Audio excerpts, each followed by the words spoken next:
Assalamualaikum warahmatullahi wabarakatuh. Gimana kabarnya teman-teman hari ini? Semoga senantiasa diberikan kesehatan ya, tetap semangat walaupun kuliahnya masih online. Baiklah, kemarin kita sudah membahas terkait dengan liabilitas jangka pendek. Kemudian ada juga provisi dan kontingensi. Kita lanjutkan materi selanjutnya, yaitu terkait dengan liabilitas jangka panjang.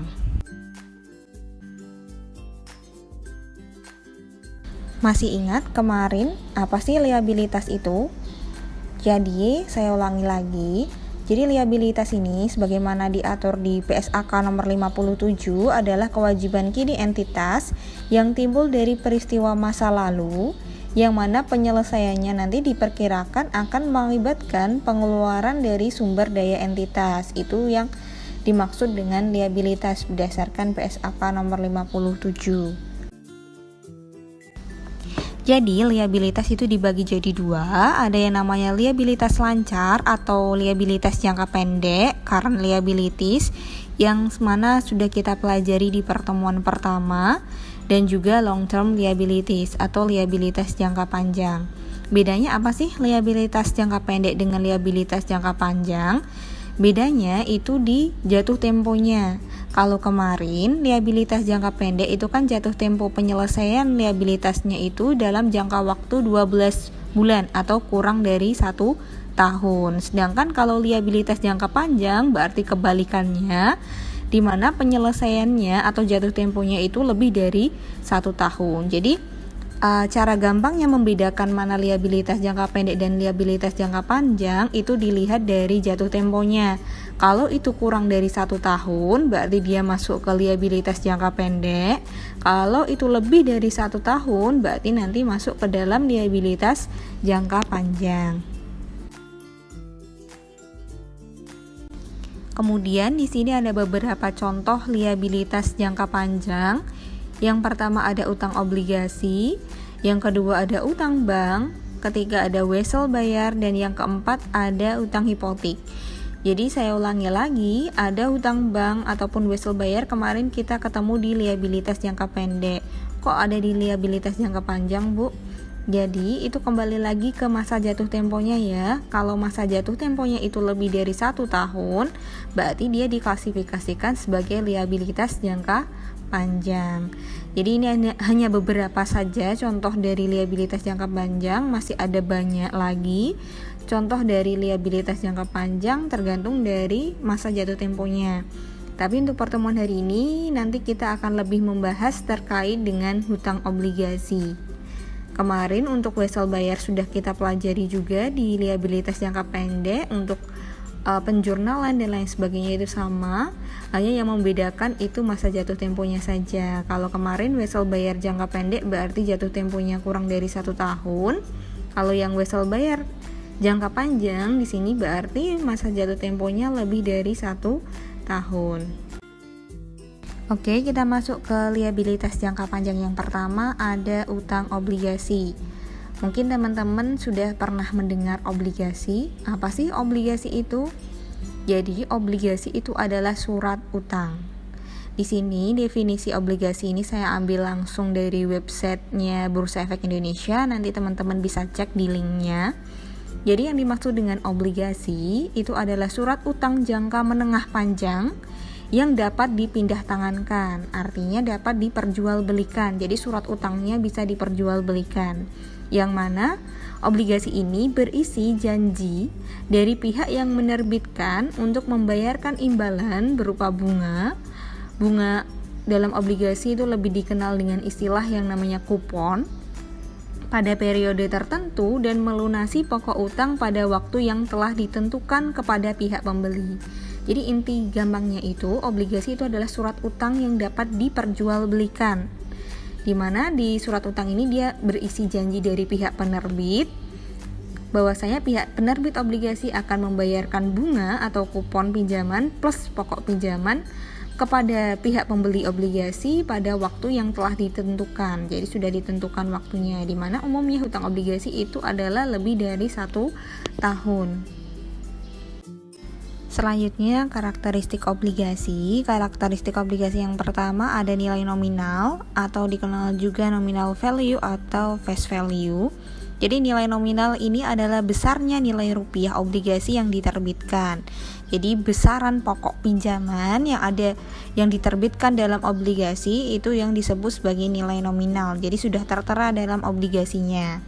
Yang kedua ada kupon. Jadi kupon ini adalah tingkat bunga obligasi. Jadi biasanya kan kalau kita pinjem itu kan ada bunganya.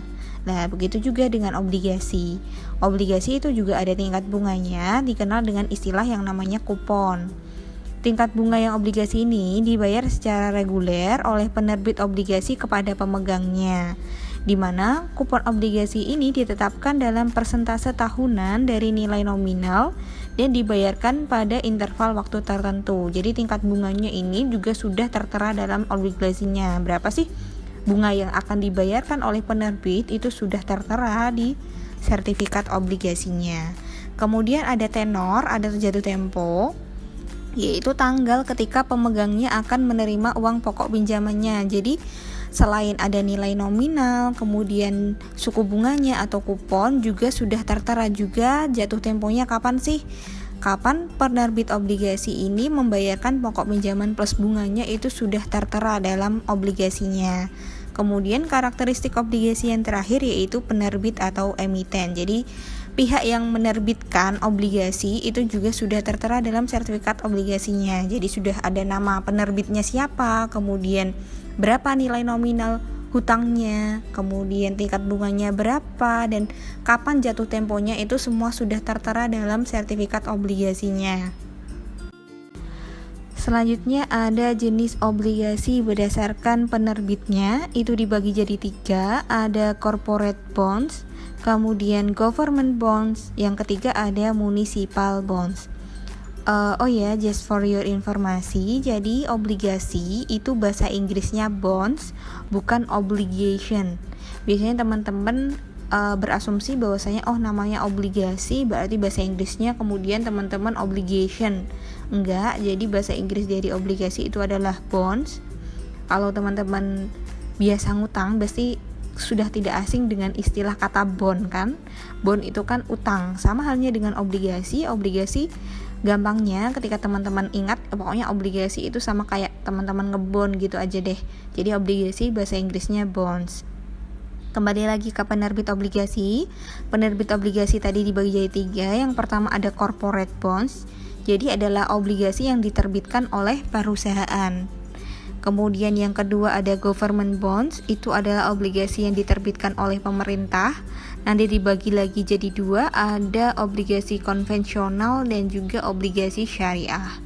Obligasi konvensional dibagi lagi jadi 2, ada ORI, obligasi negara retail atau juga dikenal dengan istilah obligasi retail Indonesia, dan juga ada SBR, saving bond retail. Jadi teman-teman bisa ngecek di website kemenq.go.id, di situ sudah dijelaskan beberapa obligasi yang dikeluarkan oleh pemerintah Republik Indonesia. Apa sih bedanya antara obligasi negara retail dengan saving bond retail? Jadi bedanya itu pada sistem pembayaran bunganya. Jadi kalau ORI itu sistem pembayaran bunganya itu tetap atau fix kupon, sedangkan kalau SBR itu sistem pembayaran bunganya itu pakai float atau mengambang. Jadi gimana sih yang dimaksud dengan sistem pembayaran tetap dan mengambang? Nanti kita jelaskan di slide selanjutnya. Selanjutnya ada juga yang obligasi syariah. Jadi berdasarkan prinsip-prinsip syariah, obligasi syariah yang diterbitkan Indonesia itu ada 2. Ada yang namanya sukuk retail dan juga sukuk negara tabungan atau sukuk tabungan negara, sukuk tabungan negara.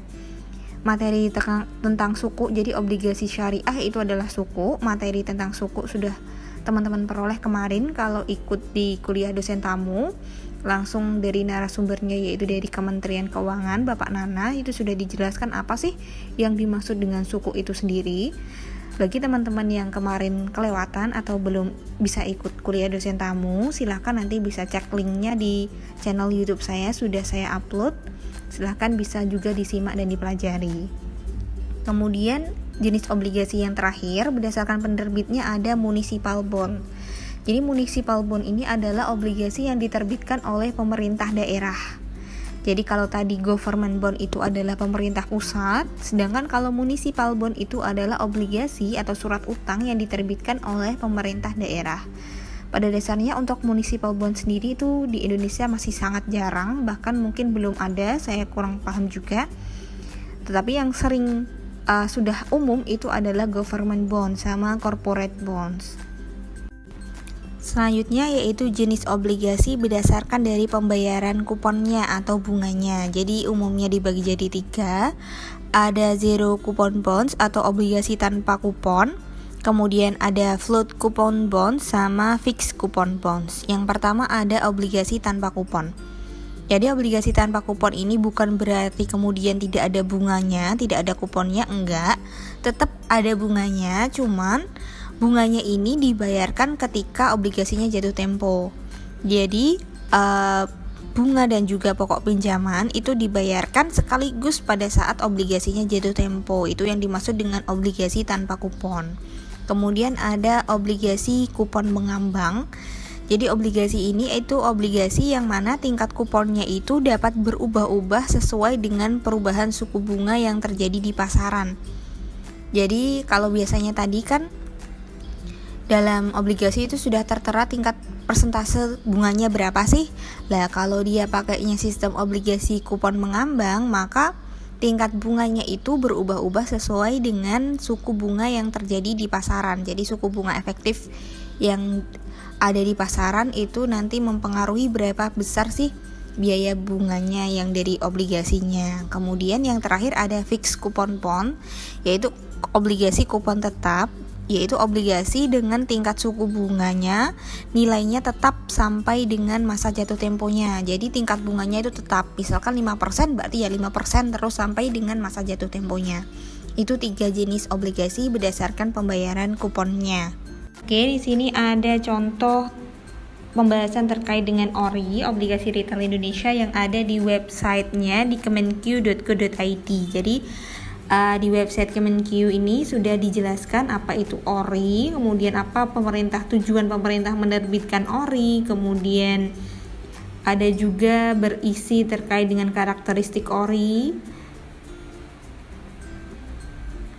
Bisa dilihat di websitenya. Kemudian dijelaskan juga apa aja keuntungan dari berinvestasi di obligasi retail Indonesia. Kemudian di sini ada struktur ORI seperti apa. Jadi sudah dibahas semua sampai dengan kupon yang dibayarkan pun sudah tertera di situ.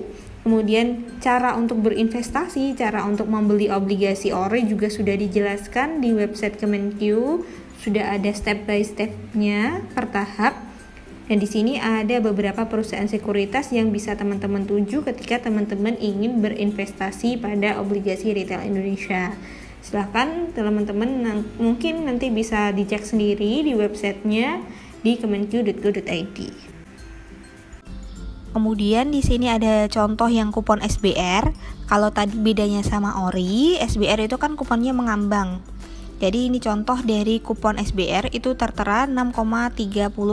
Jadi tingkat bunganya itu 6,30%. SBR ini, saving bond retail ini, dia memiliki kupon yang mengambang dengan kupon minimal. Jadi udah ada ketentuan minimalnya yaitu 6,30%. Kupon minimal ini adalah artinya bahwasanya tingkat kupon pertama yang ditetapkan akan menjadi kupon minimal yang berlaku sampai dengan jatuh tempo. Jadi gini, di float kupon bonds atau obligasi bunga mengambang, kupon mengambang itu sudah ditentukan terlebih dahulu kupon minimalnya. Jadi contoh di sini ada SBR 009, itu kupon minimalnya 6,30%. Karena dia pakainya sistem kupon mengambang didasarkan dari berapa besar tingkat suku bunga yang ada di pasaran. Jadi kalau misalkan tingkat suku bunga yang berlaku di pasaran itu 7%, maka nanti kupon yang diberikan itu 7%. Tetapi kalau tingkat suku bunganya itu di bawah 6,30, misalkan 5%, berarti nanti suku bunga yang diberikan ya kupon minimalnya 6,30%, bukan kemudian 5%, enggak. Tetapi berdasarkan batas minimalnya. Kalau di atas dari batas minimal berarti ya disesuaikan dengan tingkat kuponnya, tetapi kalau di bawah batas minimal berarti nanti kupon yang diberikan ya 6,30%. Selanjutnya ada peringkat obligasi. Jadi, obligasi yang diperdagangkan di Bursa Efek Indonesia itu juga diperingkat atau ada ratingnya, yang mana rating ini nanti dikeluarkan oleh PT namanya PT Pevindo atau perusahaan pemeringkat efek. Jadi tujuan dia itu adalah memberikan ranking atau rating dari obligasi-obligasi yang sudah diterbitkan di Bursa Efek Indonesia. Ini ada peringkat obligasinya, yaitu ada yang paling tinggi itu AAA, artinya bahwasanya kemampuan dalam memenuhi kewajiban finansial jangka panjangnya itu mendapat peringkat yang superior atau peringkat tertinggi. Jadi kemungkinan risiko terjadi gagal bayar dan lain-lainnya itu rendah. Jadi peringkat obligasi itu dibagi jadi ada AAA sampai dengan peringkat yang terendah itu D atau gagal bayar atau nama istilahnya default. Jadi kemungkinan besar obligasi dengan peringkat D itu adalah obligasi yang gagal bayar. Jadi perusahaannya itu gagal bayar untuk pokok pinjaman sama bunganya. Ini sudah dirating oleh Pevindo tadi. Di sini ada contoh pelaporan pemeringkatan dari Pevindo, di mana di situ ada perusahaan yang di peringkat ada PT Bank Rakyat Indonesia atau BRI. Bisa dilihat dari laporan dari Pevindo, di situ corporate ratingnya yaitu AAA. Berarti menunjukkan bahwasanya obligasi yang diterbitkan oleh Bank BRI ini masuk ke dalam kategori yang sangat baik atau sangat tinggi, di mana kemampuan untuk membayar pinjamannya itu sangat tinggi, sehingga kemungkinan resiko untuk gagal bayarnya itu rendah. Selanjutnya ada harga obligasi. Jadi harga obligasi ini berbeda dengan nilai nominal. Kalau nilai nominal tadi kan nilai yang tertera dalam obligasinya. Misalkan obligasinya 100 juta, berarti nilai yang tertera dalam obligasi itulah yang disebut sebagai nilai nominal. Tetapi kalau harga obligasi itu adalah harga yang diperdagangkan obligasinya. Kalau tadi kan obligasi, dari definisinya obligasi kan surat utang yang dapat diperjualbelikan. Berarti ada harga di situ dan harganya itu tidak selalu sama dengan nilai nominalnya. Di sini harga obligasi sendiri dikategorikan atau diklasifikasikan menjadi 3. Yang pertama ada harga premium, harga diskon, dan juga harga par. Apa sih yang dimaksud dengan harga premium? Jadi harga premium itu adalah ketika harga jual obligasinya itu lebih tinggi dari nilai nominalnya. Jadi harga jual dari obligasinya itu dia lebih tinggi dibandingkan dengan nilai nominal yang tertera dalam obligasinya. Misalkan obligasinya itu bernilai 100 juta misalkan. Jadi yang tertera dalam sertifikat obligasinya, surat utangnya itu kan 100 juta, tetapi diperjualbelikan dengan harga 108 juta misalkan. Berarti 108 juta inilah yang disebut sebagai harga premium. Jadi ketika harga jualnya itu lebih tinggi dari nilai nominalnya, atau bisa juga dilihat dari perbandingan tingkat suku bunganya. Kalau tingkat suku bunga efektif, jadi tingkat suku bunga efektif itu adalah tingkat suku bunga yang berlaku di pasaran, itu kurang dari tingkat suku bunga kupon, maka menunjukkan bahwasanya obligasi dijual dengan harga premium. Kemudian ada harga diskon. Berarti kalau harga diskon kebalikan dari harga premium, yaitu harga jual obligasinya itu lebih rendah dibandingkan dengan nilai nominalnya. Atau tingkat suku bunga efektifnya itu lebih tinggi dibandingkan dengan tingkat bunga yang ada di kuponnya. Yang terakhir ada harga par. Jadi kalau harga par ini adalah antara harga jual obligasi itu sama dengan nilai nominalnya. Jadi kalau obligasinya itu senilai 100 juta dan dijual dengan harga 100 juta, berarti di situ harga obligasinya sesuai dengan nilai nominalnya, dikenal dengan istilah harga par. Yaitu menentukan harga obligasi. Jadi untuk bisa menetapkan apakah harga obligasi itu masuk ke harga premium, harga diskon, atau harga par, kita terlebih dahulu menghitung berapa sih harga obligasinya.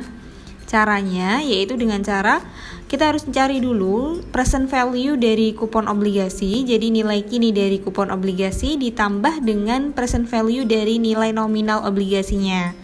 Yang pertama untuk nilai kini dari kupon obligasi, jadi teman-teman harus mencari terlebih dahulu berapa sih kupon obligasi yang akan dibayarkan, kemudian dikalikan dengan PVIFA atau Present Value Interest Factor of Anuitas, di mana rumus dari PVIFA sendiri yaitu 1 min 1 plus R.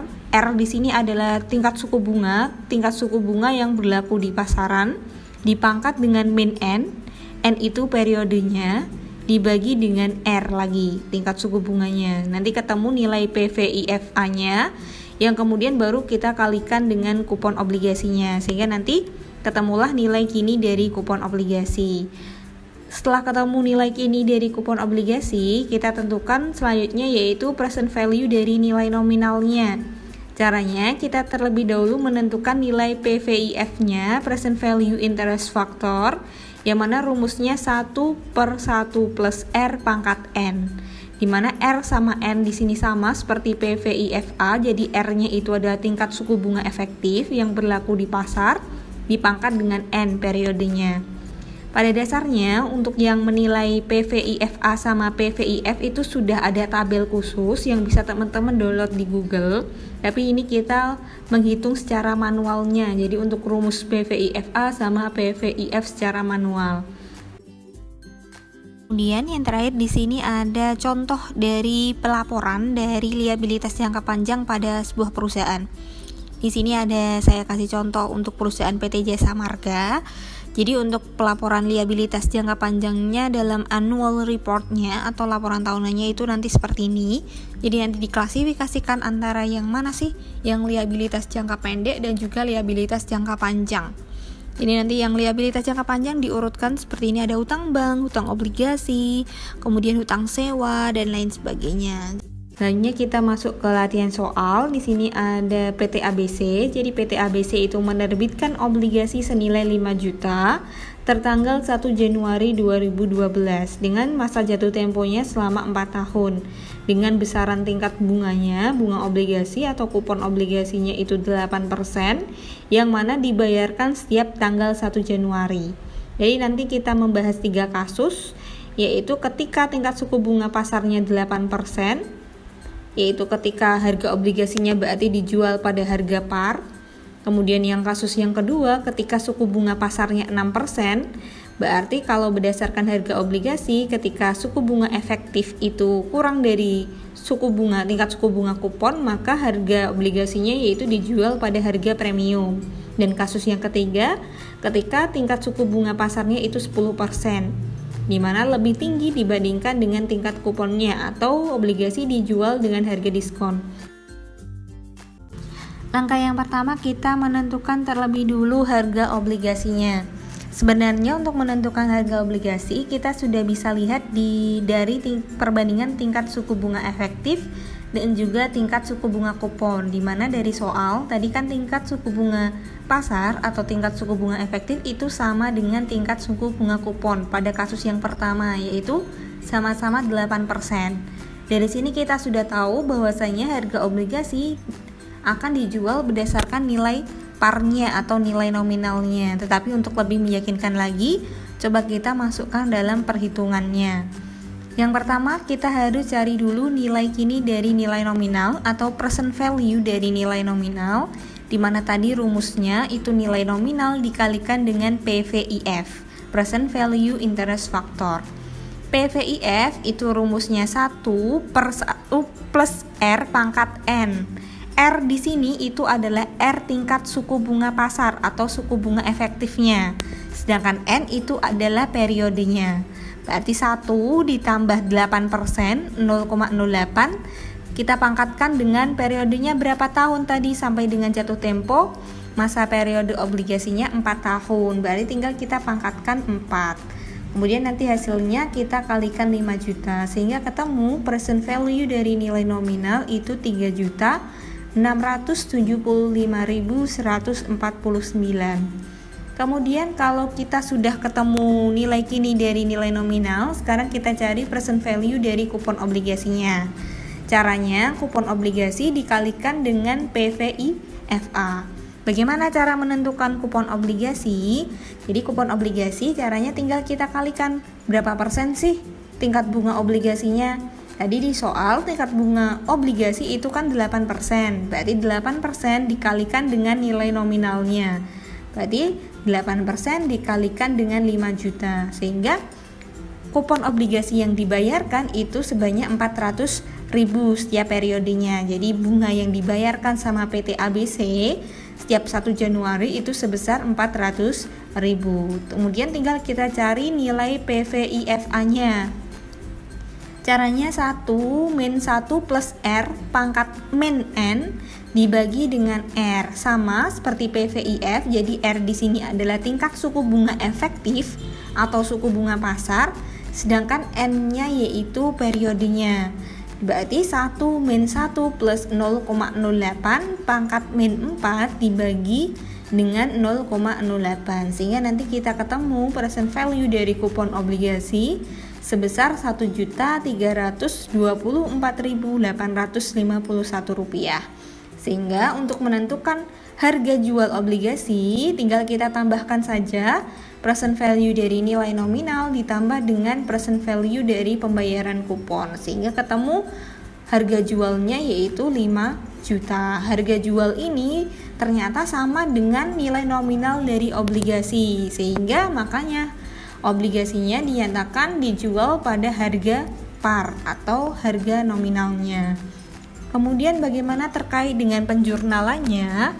Jadi penjurnalannya ketika 1 Januari 2012, yaitu ketika pertama kali obligasinya ini diterbitkan. Karena ini kan surat utang, berarti kita membuat surat utang, berarti kalau ada yang beli kita dapat kas. Berarti kas di sisi debit, sedangkan sisi kreditnya berarti utang obligasi. Sebesar berapa? Sebesar nilai nominalnya tadi 5 juta. Jadi jurnal ketika penerbitan 1 Januari 2012 itu ada kas di sisi debit dan di sisi kreditnya utang obligasi, sama-sama sebesar 5 juta.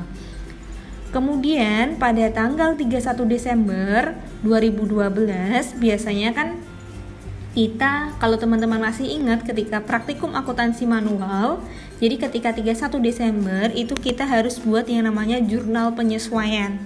Jadi kita sesuaikan terlebih dahulu pembayaran bunganya, di mana beban bunga obligasi itu kan beban kupon yang dibayarkan oleh perusahaan, di mana tadi kupon obligasinya 400.000, karena 31 Desember kan berarti belum dibayarkan. Kupon dibayarkan pada tanggal 1 Januari, tetapi tetap pada akhir periode kita harus mencatat penyesuaiannya terlebih dahulu. Jadi jurnalnya beban bunga obligasi pada utang bunga obligasi sebesar 400.000, sehingga nanti ketika 1 Januari 2013 ketika si PT ABC itu membayarkan bunganya, karena sebelumnya tanggal 31 Desember sudah dicatat sebagai utang bunga, maka nanti ketika pembayaran tinggal kita kurangkan utang. Ketika berkurang berarti di sisi debit, berarti debitnya utang bunga obligasi, sedangkan kreditnya kas sebesar 400.000. Itu untuk kasus yang pertama, yaitu ketika harga jual obligasi itu ada dijual pada nilai par, atau ketika suku bunga efektif itu sama dengan suku bunga kupon. Contoh soal yang kasus yang pertama yaitu ketika tingkat suku bunga efektif itu sama dengan tingkat suku bunga kupon, yaitu sama-sama 8%. Berarti harga obligasi dijual pada harga par. Bisa dilihat di situ. Jadi masa jatuh temponya tadi kan 4 tahun, di mana obligasi ini kan diterbitkan 1 Januari 2012. Berarti obligasi ini jatuh tempo ketika 1 Januari 2016. Dan karena tadi pembayaran obligasi kan dinyatakan kalau kupon obligasi dibayarkan setiap 1 Januari. Berarti setiap tanggal 1 Januari itu PT ABC berkewajiban untuk membayarkan kupon obligasinya. Sebesar berapa?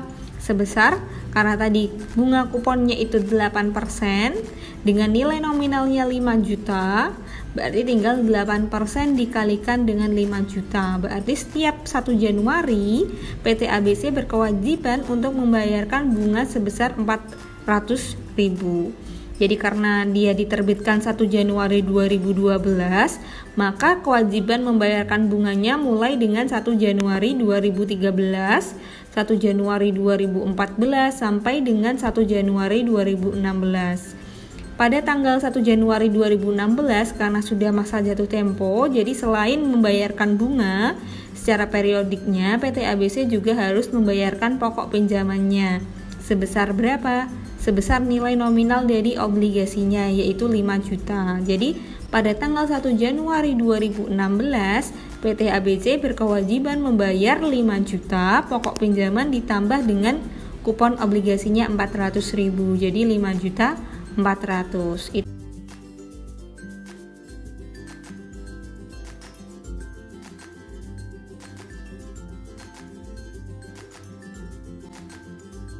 Selanjutnya, ketika obligasi dijual pada harga premium atau ketika tingkat suku bunga efektifnya itu kurang dari tingkat suku bunga kupon. Tadi di soal kan tingkat suku bunga kupon itu 8%. Sedangkan contoh kasus yang kedua itu ketika suku bunga pasar atau suku bunga yang berlaku di pasaran itu sebesar 6%. Jadi nanti harga obligasinya dijual pada harga premium. Caranya sama, jadi kita tentukan terlebih dahulu present value dari nilai nominal dan juga present value dari kupon. Cuma di sini yang membedakan adalah R-nya. Kalau tadi R pada kasus pertama itu kita 8% karena memang pada suku bunga pasarnya tadi kasusnya 8%. Untuk kasus yang kedua, karena suku bunga pasar atau suku bunga yang berlaku di pasaran itu 6%, berarti untuk menentukan PVIF sama PVIFA-nya itu kita pakai yang 6%, bukan pakai yang 8%. Karena R di sini adalah suku bunga efektif atau suku bunga yang berlaku di pasaran, bukan tingkat bunga kupon. Jadi nanti R-nya di sini kita pakai yang 6%. Untuk periodenya masih sama 4 tahun, dimana tadi di soal kan obligasi jatuh tempo setelah 4 tahun. Berarti untuk periode N-nya di sini masih tetap 4. Sehingga nanti kalau sudah kita cari present value nilai nominal, tinggal kita jumlahkan dengan present value dari kuponnya sehingga ketemu harga jual obligasinya sebesar 5.346.510. Di mana harga jual obligasi ini lebih besar dibandingkan dengan nilai nominalnya. Padahal nilai nominalnya tadi kan 5 juta. Tapi dijual dengan harga 5.346.510. Selisihnya yaitu 346.510 ini nanti dicatat sebagai premium obligasi. Hingga nanti ketika jurnal penerbitan obligasi tanggal 1 Januari 2012, maka jurnalnya kas sebesar harga jual obligasinya tadi 5.346.510. Kemudian yang bagian kreditnya utang obligasi. Jadi utang obligasi di sini dicatat sebesar nilai nominalnya. Sekali lagi boleh dicatat teman-teman, utang obligasi itu dicatat sebesar nilai nominalnya. Di mana nilai nominal obligasi tadi kan sebesar 5 juta. Sedangkan selisihnya karena harga jual obligasinya 5 juta lebih, padahal nilai nominal obligasinya cuma 5 juta, maka selisihnya tadi kita catat sebagai premium obligasi. Sehingga premium obligasi di sisi kredit sebesar 346.510.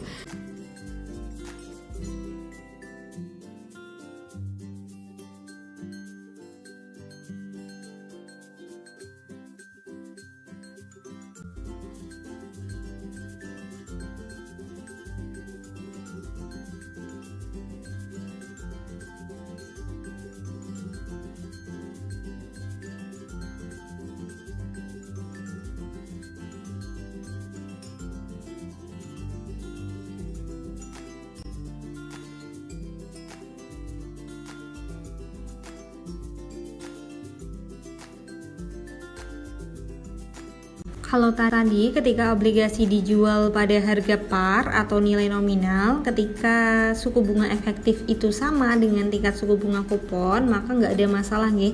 Setiap periode berarti tinggal kita bayarkan bunga kuponnya sebesar berapa. Tetapi untuk yang kasus yang kedua, ketika tingkat suku bunga efektifnya itu kurang dari tingkat suku bunga kupon, atau ketika harga obligasinya itu dijual pada harga premium, maka nanti harus ada perlakuan khusus di sini, yaitu adanya premium obligasi tadi.